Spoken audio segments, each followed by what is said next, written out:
너희가 예루살렘이 군대에게 에워싸이는 것을 보거든 그 멸망이 가까운 줄을 알라.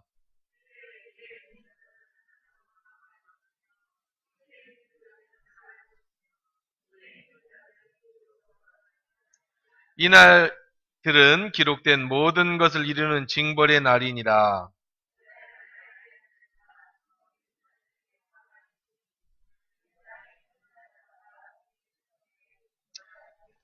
그들이 칼날에 죽임을 당하며 모든 이방에 사로잡혀 가겠고 예루살렘은 이방인의 때가 차기까지 이방인에게 밟히리라.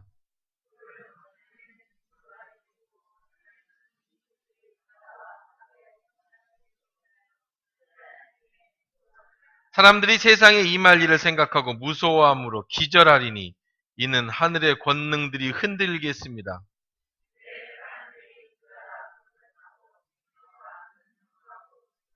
이런 일이 되기를 시작하거든 일어나 머리를 들라 너희 속량이 가까웠느니라 하시더라. 싹이 나면 너희가 보고 여름이 가까운 줄을 자연히 아나니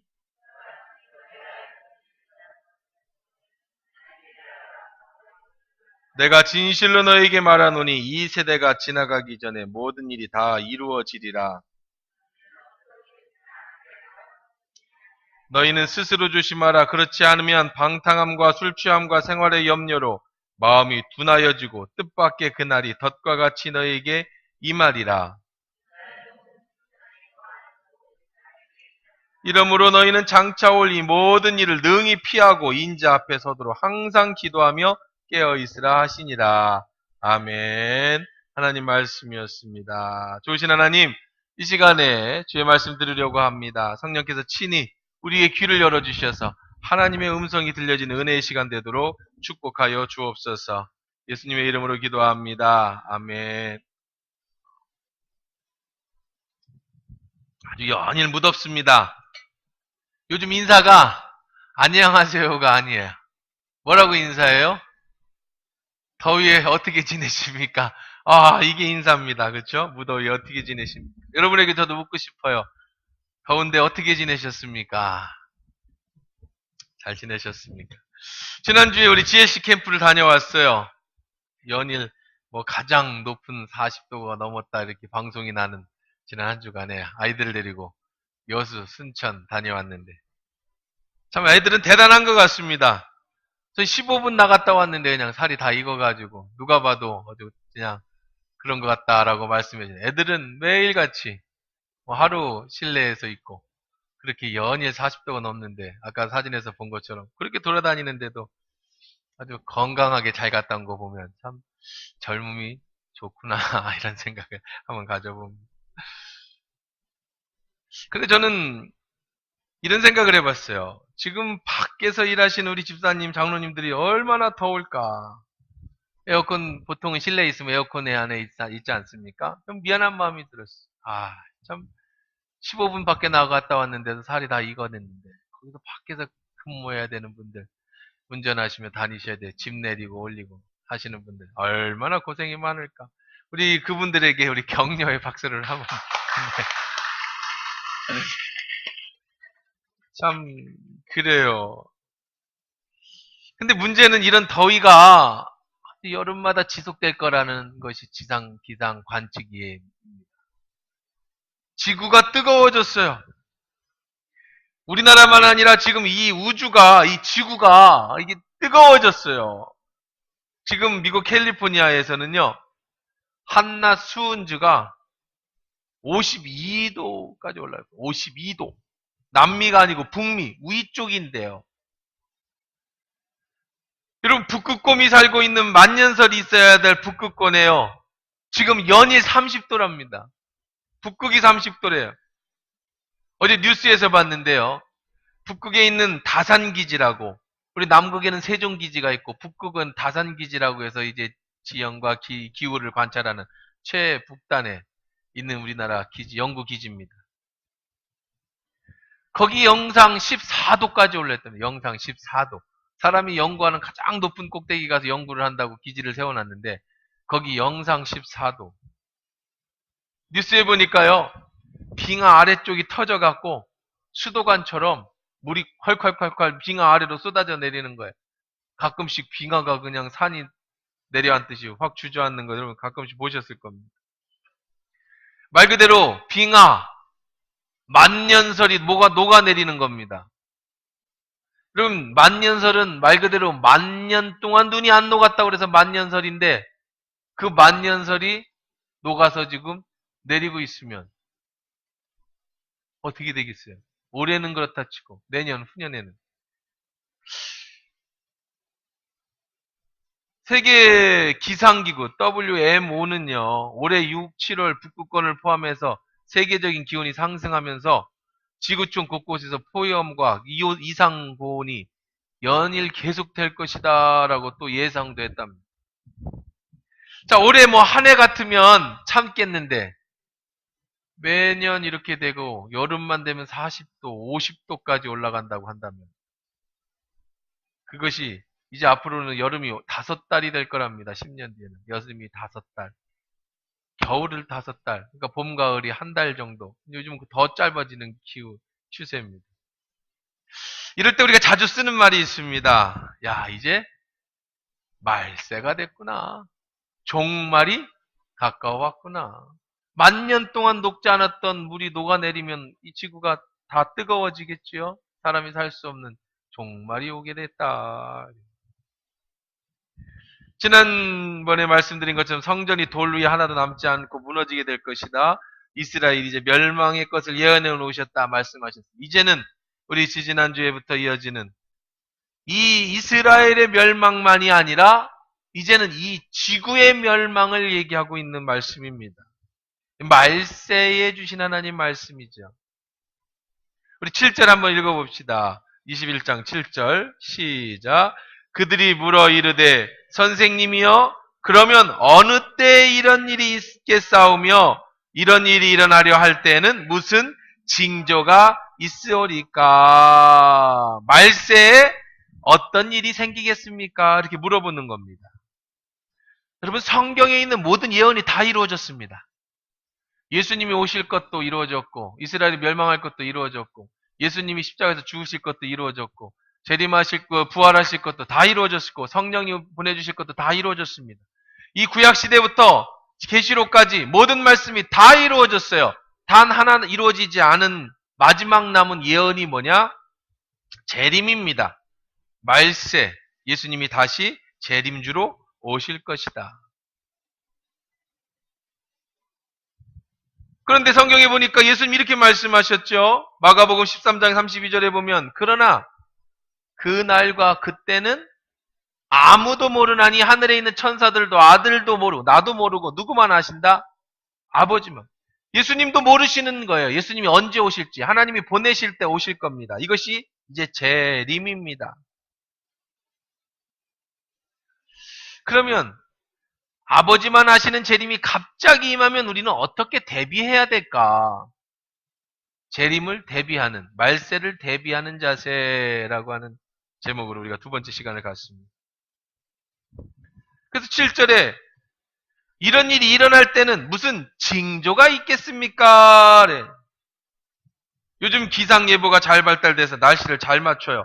40도 올라간다면 진짜 40도 올라가더라고요. 근데 옛날에는 기상예보가 없던 시절에 내가 내일 비가 올지 안 올지를 어떻게 알았을까요? 아이고 그렇지요. 기가 막혀. 아이고 허리야. 빨래 걷어라. 그렇죠? 신경통 있으신 우리 어머님들이 대부분 맞췄어요. 허리가 아프고 근육이 아프면 이제 곧 비가 올 것이다. 이제 과학적으로 맞는다는 거죠. 기압이 내려가면서 이렇게 아픈 거예요. 그 다음에 이제 여러분들 우리 어렸을 때 보면 제비가 낮게 날면 다음날 비가 온다. 맞습니까? 틀립니까? 맞아요? 그게 과학적일까요? 아니면 그냥 사람들의 생각일까요? 과학적이세요. 왜냐하면 제비가 왜 낮게 나냐면 제비는 보통 이렇게 위에서 높은 데서 다니는 새인데 이제 모이를 먹을 때나 아니면 자기 집을 질 둥지에 재료를 구할 때 땅에 내려온답니다. 그런데 내일 비가 오면 이제 습한 기운이 막 몰려오잖아요. 우리는 못 느끼지만. 그러면 이 먹이가 되는, 제비의 먹이가 되는 이런 곤충들이요. 습하면 날개가 무거워진대요. 그래서 땅에 주로 깔린답니다. 그래서 평상시는 높이 나는 그런 곤충들을 잡아먹는 건데 제비가 이제 비가 오기 전에는 습해지니까 이 곤충들이 땅에 깔리면 그 땅에 있는 곤충들을 잡아먹기 위해서 제비가 낮게 날른다는 거죠. 그래서 옛날 우리 조상들이 내일 낮게 제비가 나는 거 보니까 비가 오겠구나. 뭐 그 외에도 뭐 개구리가 많이 평소보다 크게 울면 내일 비가 온다. 그것도 맞는답니다. 기압이 낮아지면 개구리들이 숨을 크게 쉬어야 돼서 크게 운다고 그래요. 그 외에도 뭐 아까 얘기한 것처럼 허리가 아프면 내일 비가 올 것이다. 이게 징조. 요즘은 여러분 개미나 이런 그 벌레들에 의해서 지진 징조도 감지한다고 그러죠. 그래서 비가 많이 내릴 때는요, 개미가 단체로 집을 이동한답니다. 폭우가 내릴 예상이 되면 개미들이, 그래서 우리가 가끔 보면 개미들이 줄을 한 줄로 쭉 서서 집을 이동하는 경우가 있잖아요. 산으로 올라가는 경우. 개미가 산으로 막 줄 서서 올라가면 그 다음날 비가 많이 올 거라는 것이 과학적으로 요즘 증명이 돼서 천재지변을 이런 곤충이나 아니면 이런 벌레들을 통해서 요즘에 이렇게 징조들을 보기도 한다는 얘기를 들었어요. 노을이 고우면 내일 날씨가 맑겠다. 이것을 뭐라고 하느냐? 징조라고 합니다. 징조. 먼저 나타나는 현상이라는 거죠. 예수님이 재림이 이제 마지막 남은 성경의 예언이라면 예수님은 반드시 오실 겁니다. 그리고 이 지구는 반드시 이제 멸망할 거예요. 그리고 하나님 나라가 이 땅에서 새롭게 시작돼요. 이것을 갖다가 우리는 종말이라고 하죠. 재림 종말. 그러니까 믿는 사람들도 종말, 안 믿는 사람도 이제 지구가 이제 종말할 것 같다. 영화도 많이 나오고 그렇게 사람들이 많이 생각을 하게 되는 겁니다. 자, 그러면 종말, 재림의 징조가 뭘까? 어떤 징조가 나타나는가? 10절, 11절 한번 읽어볼까요? 어떤 일이 일어나겠습니까? 시작. 또 이르시되 민족이 민족을, 나라가 나라를 대적하여 일어나겠고, 곳곳에 큰 지진과 기근과 전염병이 있겠고, 또 무서운 일과 하늘로부터 큰 징조가, 자, 이런 뭐 병이라든지 기근이라든지 이런 것이 많이 날 것이다. 예수님도 29절 30절에도 보면 무화과 나무의 모든 나무를 보라. 싹이 나면 너희가 보고 여름이 가까운 줄로 자연이 아나니 이와 같이 너희에게 일어나는 일을 보거든 하나님 나라가 가까운 줄 이런 징조가 나타나면 하나님 나라가 가까운 줄 알아라. 그래서 성경에 이제 여러 군데 나와 있는 종말의 징조, 재림의 징조에 대한 얘기를 몇 가지 이렇게 추려보니까요.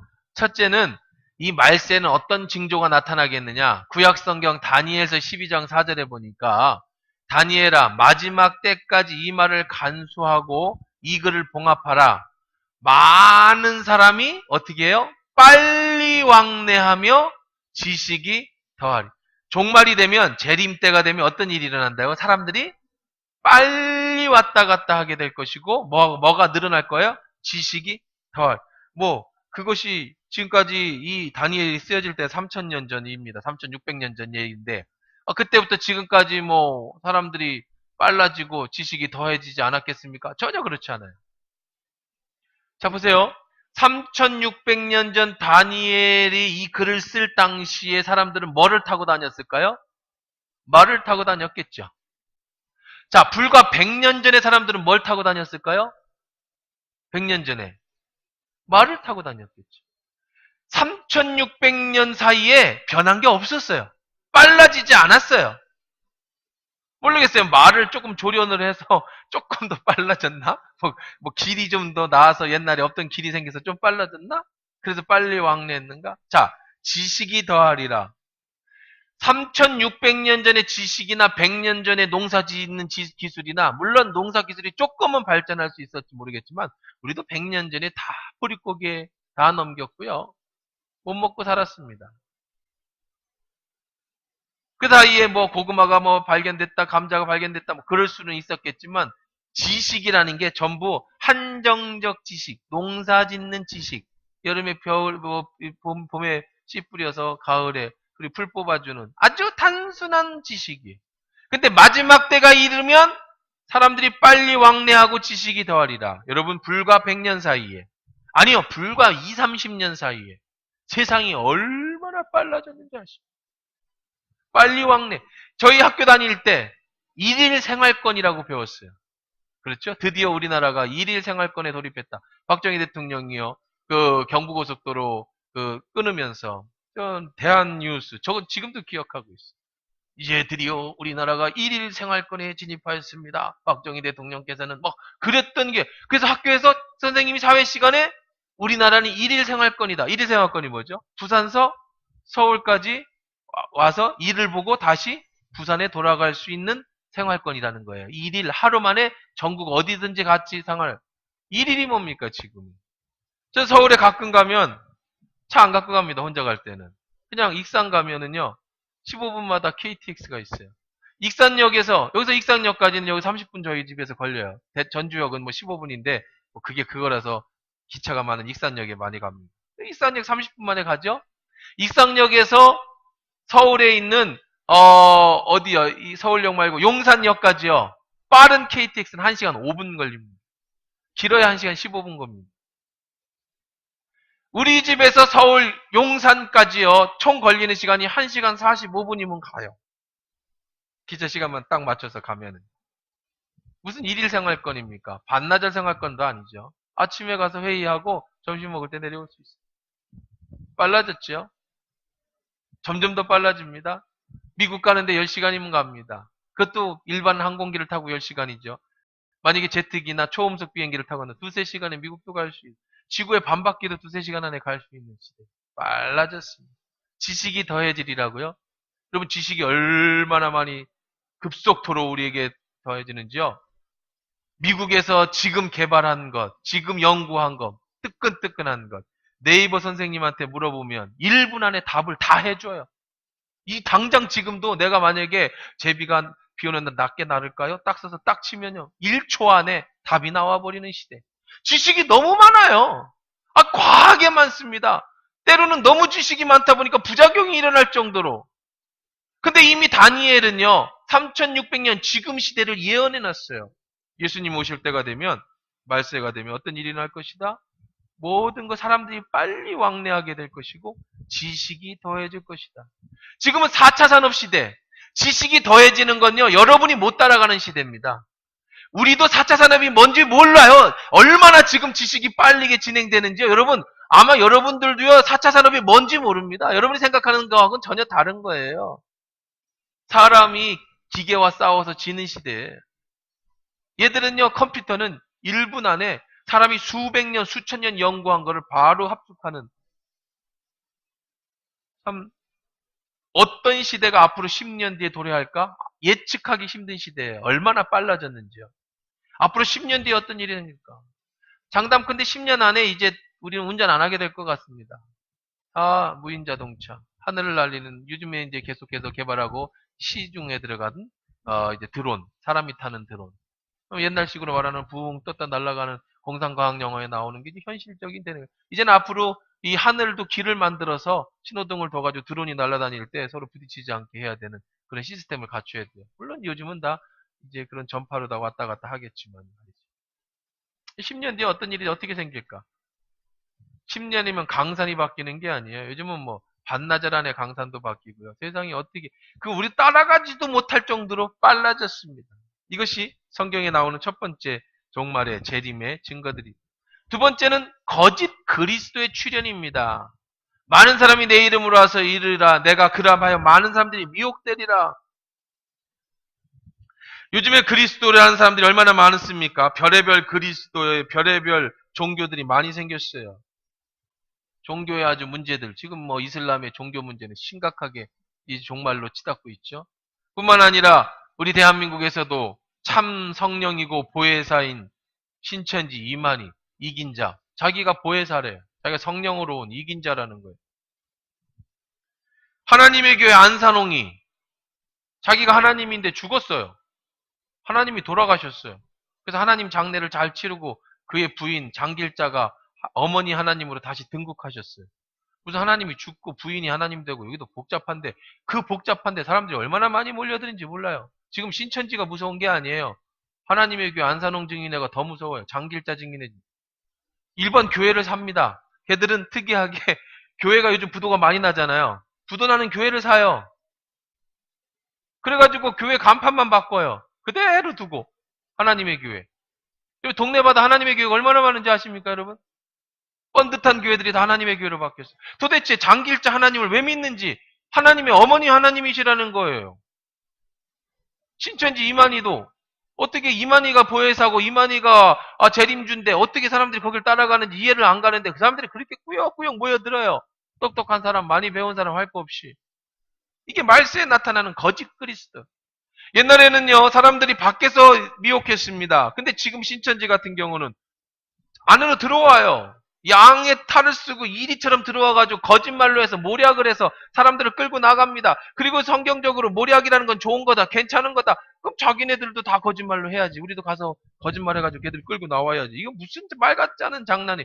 무슨 진리와 정의를 부르짖는데 거짓말이 정당화되는 종교가 어디 있어요. 역사 이래 그런 건 없었어요. 말도 안 되잖아요. 근데 거기에 다 넘어갑니다. 걔들이 주장하는 거는 종말이에요. 지금 이 얘기입니다. 예수님이 올 때가 가까이 왔다. 14만 4천 명이 들어가야 된다. 우리 신천지인들이 구원받을 거다. 그러니까 빨리 가서 데리고 와라. 추수할 일꾼들이 많은데 추수할 곡식은 많은데 일꾼이 심히 적다. 우리가 가서 교회에 가서 추수해 와라. 여기가 밭이에요. 추수할 여러분들이. 그래서 여러분 추수꾼들이라는 거 그 사람들이. 와서 추수해 가야 돼. 여러분들이 밭이니까. 왜? 14만 4천 명. 곧 예수님이 오실 거야. 이게 임박한 종말론. 그러니까 젊은이들이 신천지에 빠지면 집도 포기하고 학교도 포기하고 그렇게 몰려드는 이유는 이 젊은 혈기들 14만 4천 명이 들어가서 예수님 오실 날이 곧 얼마 남지 않았으니까. 요즘에 시내 나가보십시오. 뭘 피켓을 이렇게 들고 있습니다. 뭐 들고 있는가 보면 베리칩 받지 마라. 666 사탄의.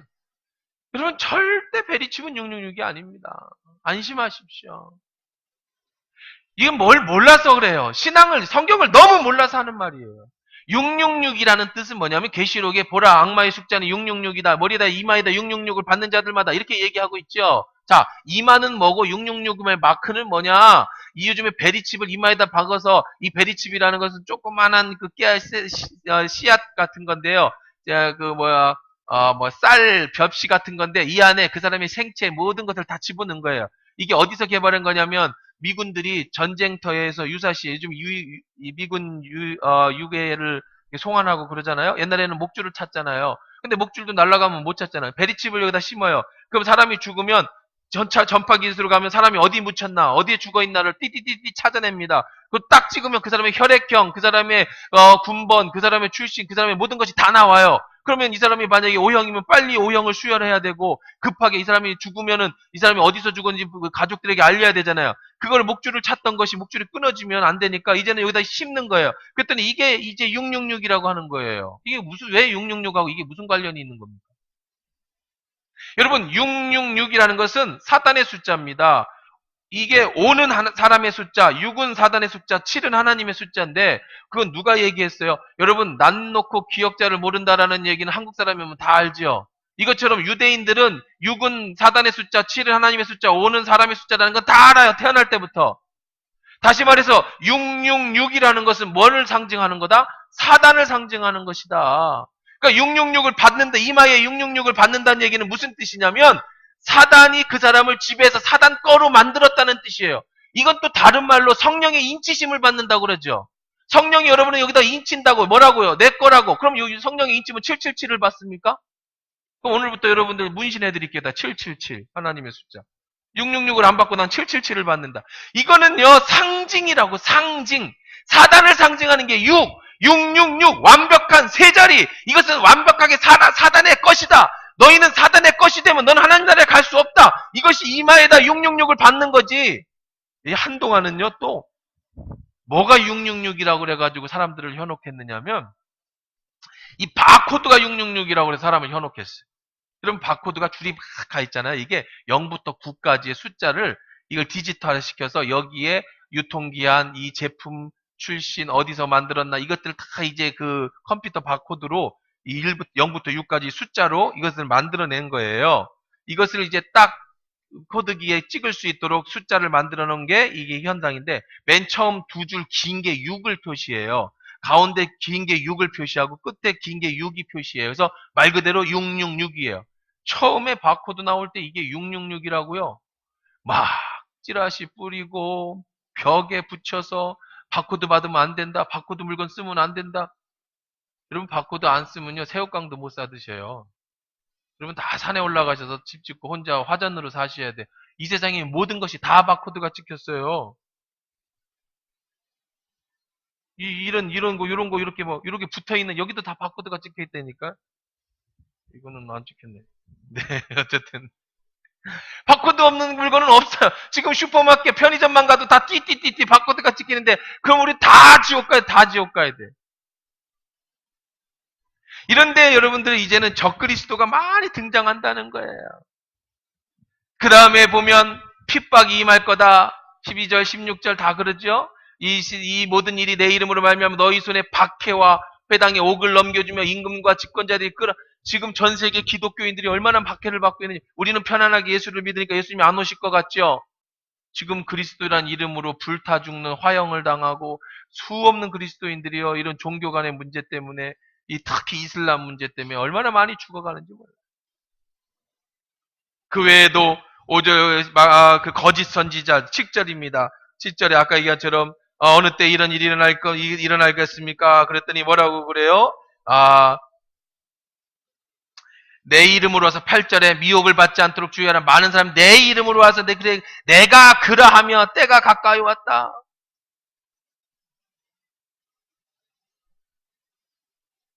이런 종말의 때가 가까이 왔다는 거예요. 또 이런 것만 있는 게 아닙니다. 부정적인 것만 있는 게 아니라 긍정적인 것도 있어요. 마태복음 24장 14절에 보면 천국 복음이 모든 민족에게 증인되기 위하여 온 세상에 전파되리니 그제야 끝이 오리라. 복음이 온 민족에게 전파되면 예수님이 오신대. 재림이 온대. 2015년 기준으로요. 미전도 족속이 아직 예수의 복음을 받아들이지 못한 족속이 800개 정도가 된답니다. 800개.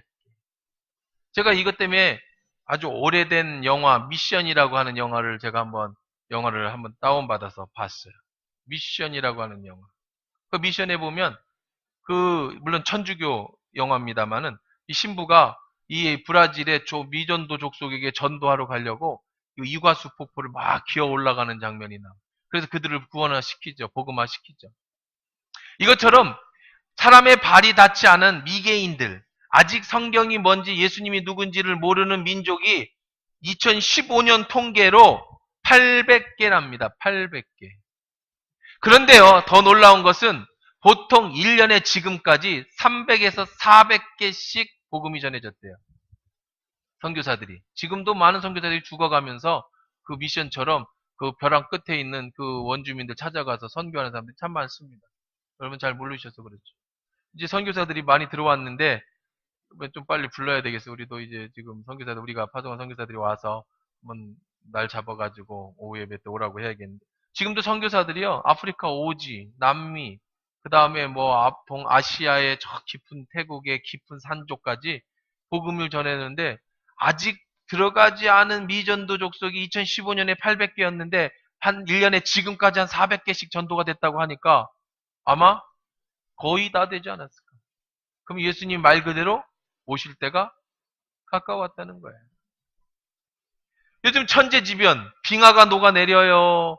이제 더 이상 그 만년설이 이제 녹아서 세계는 지금 막 뜨거워지면 우리나라가 40도가 이제 40도가 계속 올라갈 거라는 거예요. 올해만 그런 게 아니라 세계 온난화 문제는 지구의 온난화 문제는 여러분 하루에 이틀 얘기가 아니잖아요.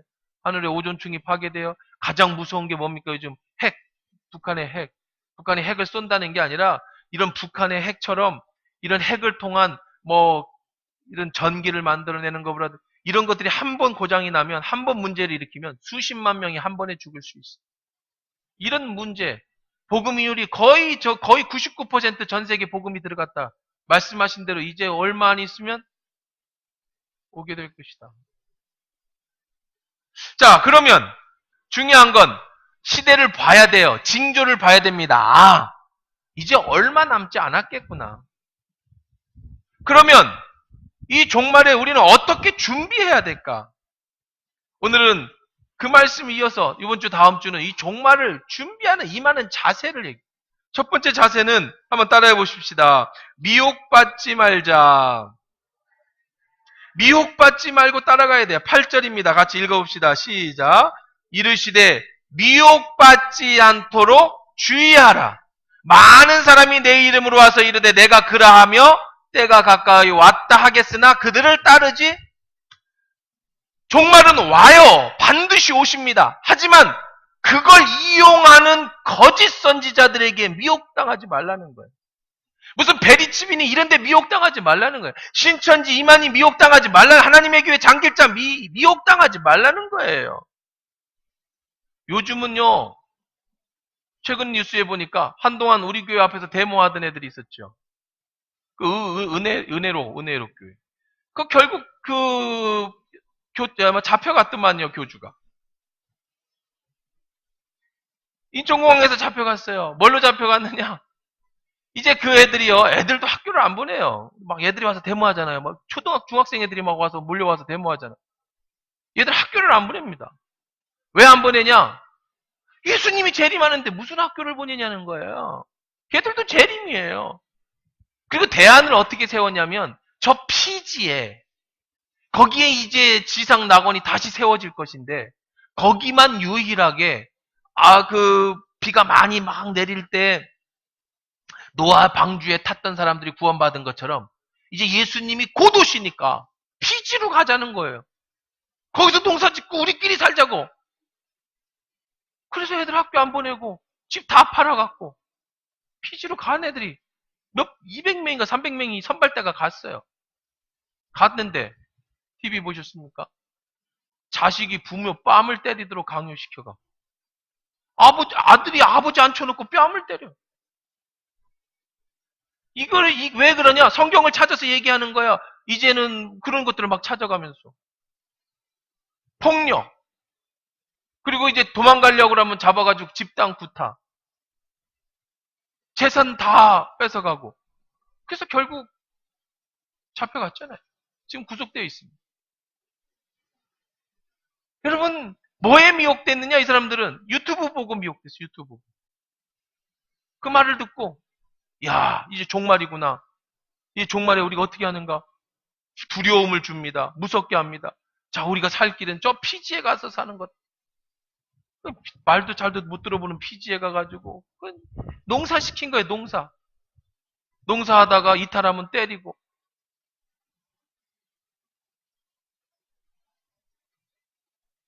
신천지 이만희도 마찬가지죠. 자식들 다 빼내서 집 버리고 가정 버리고 14만 4천 명이 들어가겠다고.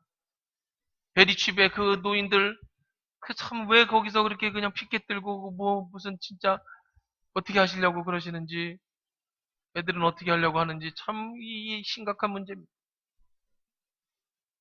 이렇게 임박한 종말을 외치고 사람들을 미혹하는 거짓 선지자들이 많이 등장할 거예요. 예수님이 얘기하셨어요.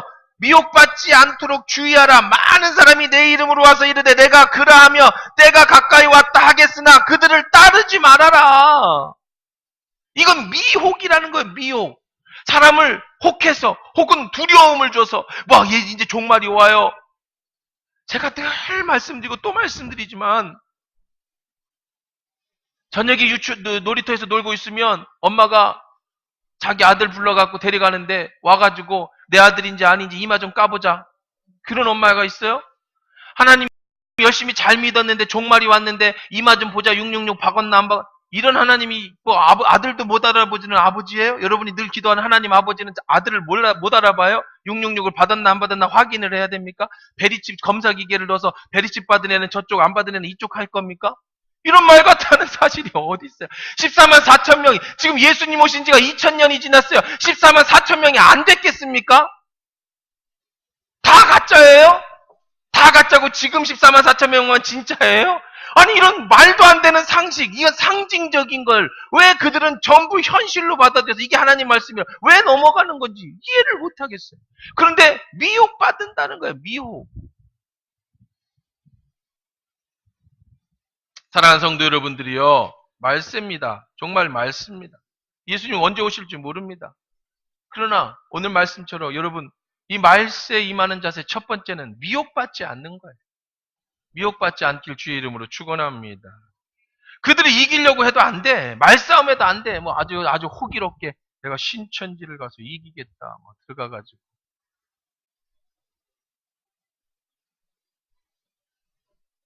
안 되는 겁니다. 왜 안 돼요? 이 사람들은 이미 미혹받았고 하나님 말씀을 다른 안경을 쓰고 보기 때문에 토론이 안 되는 거예요. 미혹받는 사람들도 여러 종류입니다. 신천지가 미혹하는 방법은요. 아주 친절하게 다가옵니다. 정말 너무 친절하고 너무 고마워서 정말 돈이라도 있으면 내 거 다 갖다 줄 정도로 너무 고마운데 그 언니가, 그 형이, 그 오빠가 야 부탁 하나만 하자. 뭐든지 들어줄 수 있지. 나랑 같이 가서 성경 공부하자. 목사님이 성경 공부하지 말라고 그랬는데 그 얘기를 듣자니 또 거절하기가 참 미안해. 너무 고마웠어. 그래서 가서 내가 아니면 나오면 되지 뭐. 한두 번만 가서 같이 따라갔다가 그냥 나중에 바쁘다고 핑계를 대야지. 한두 번 하지 말랬는데 가요. 미혹은요. 미혹은 말 그대로 아름다운 유혹이 미혹이에요. 갑니다. 가면은요. 여러분이 아픈 가려운 데를 막 긁어줘요. 참 서로 기도해주고 사랑으로 안아주고 세상 여기가 낙원이야. 여기가 천국이야. 그러고 나서 슬슬 교회가 뭐가 잘못됐다. 요즘 목사들이 돈만 한다. 뭐 교회들이 이기적이다. 막 그래. 하나님 말씀 봐라. 이건 이렇게 돼서는 안 된다. 그러면서 이제 아주 쉬운 말로 좋은 말로 걔들은 그렇게 배웠으니까 배운 대로 잘 가르치는 거예요. 아주 참 신천지는 그냥 하는 게 아니에요. 걔들도 얼마나 공부 많이 해야지 신천지 되는지 알아요? 공부 못할 사람 신천지 가면 안 돼. 얼마나 외울 게 또 많고 공부할 게 얼마나 많이 시험도 얼마나 많이 보는데 그런 거 자신 없으면 신천지도 가면 안 돼. 그러니까 좀 모자른 사람들은 안 빠지더라고. 옛날에 우리 청년 하나 갔다 왔는데 목사님 저는 갔는데요. 뭔 얘기인지도 못 알아듣겠던데요. 교회도 못 알아듣겠는데 그것도 못 알아듣는데 거기까지 가서 못 알아듣는 걸 왜 또 듣는지 잘 모르겠어요. 그런 애가 있더라고요. 몇 번 갔다 왔다고. 그래가지고 유혹하는 겁니다. 한 번, 두 번, 세 번, 네 번 하다가 그 완전히 그 영혼이 그냥 거기에 빨려가. 이거는 여러분 미혹받지 않는 가장 좋은 방법은 아예 뭐예요? 상종을 하지 말아야 돼. 상종을 하지 않아요. 내 영혼을 지키기 위해서는 이단 종파들, 하나님이라고 하는 거짓 증인들, 거짓 그리스도, 적 그리스도들하고는 아예 상종을 말해요. 이것이 여러분 스스로를 지키는 법. 말세에 이단들이 많이 나온다는 거예요. 여러분 신앙을 지키는 거 미혹되지 않는 방법은요.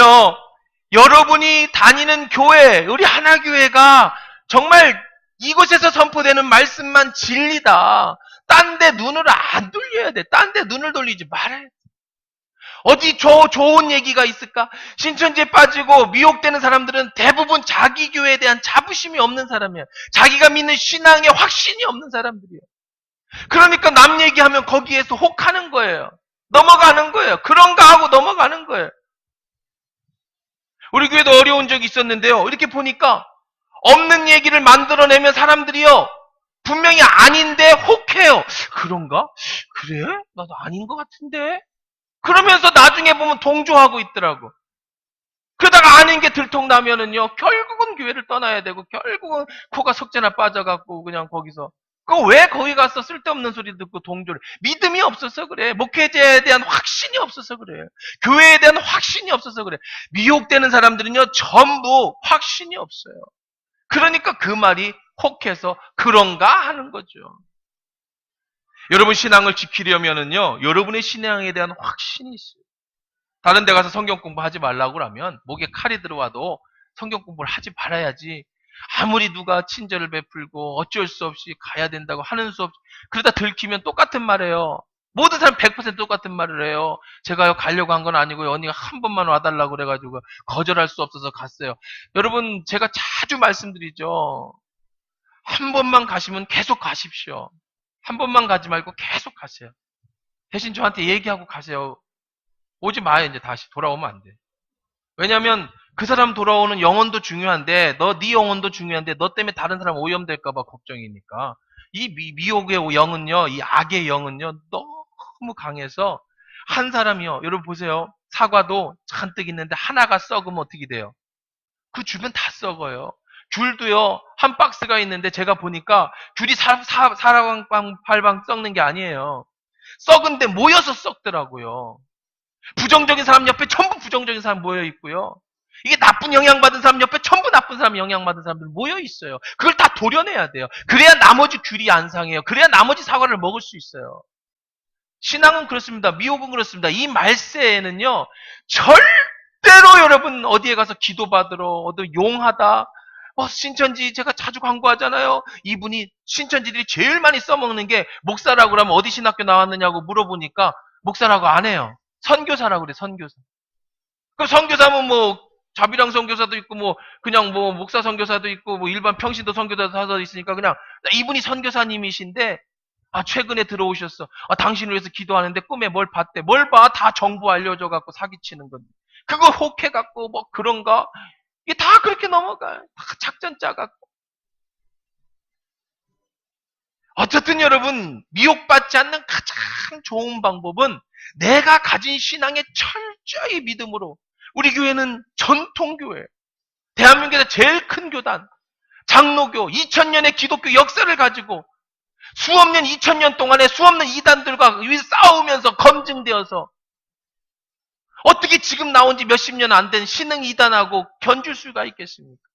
자기의 신앙의 믿음, 내가 가진 확신, 약속의 말씀에 대한 분명한 자기의 확신이 있어야지 안 넘어가는 거예요. 이게 없으면 다 넘어가. 30년 예수를 믿었던 소용없어.